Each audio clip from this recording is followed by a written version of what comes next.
የተፈቱ ነፃ የሚወጡ ይሁኑ።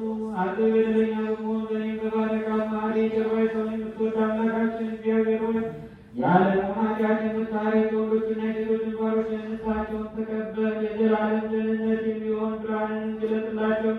አቤቱ ኃጢአታቸውን ሁሉ ይቅር በላቸው። ቸር ሰውን የምትወድ አንተ ነህና ይቅር ባይ አምላካችን እግዚአብሔር ሆይ መዓትህ የራቀ ምሕረትህ የበዛ እውነተኛም የምትሆን የእኔን ኃጢአቴን አስተስርይልኝ።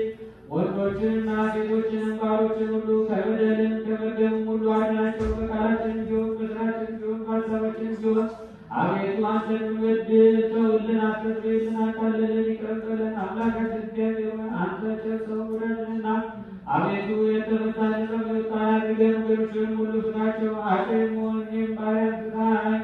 አቤቱ ክቡር የሚሆን የጳጳሳቱን አለቃ አባ ማትያስን አስበው። ብፁዕ የሚሆን አባ ሳሙኤልን መምህራችን ተክለ ዮሴፍን አምላካችን ለብዙ ዘመናት ረዥም ወራት በእውነትና በሰላም መጠበቅን ጠብቅልን።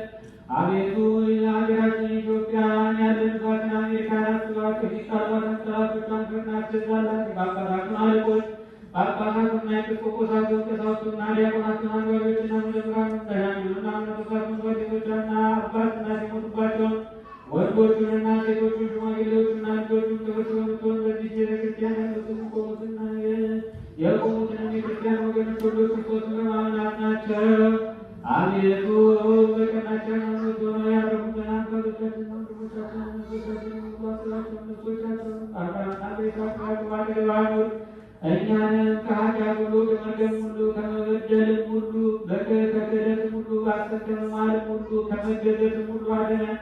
በክህደትና በርኩሰት ከአላውያንና ከሃይማኖት ጋር ከተቆናደና ቤተሰብና ኃይል ልብና ልቦናን ከሚፈታተነን ከሥጋን ሥራ ሁሉ እስከ ዘላለም እንርቅ እንሸሽም ዘንድ አቤቱ ጊዜ ፈቃድን ወደን እንሠራ ዘንድ ስጠን።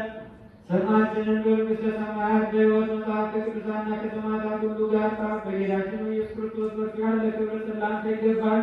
ከእርሱ ጋር ከመንፈስ ቅዱስም ጋር ዛሬ ዘወትርም ለዘላለሙ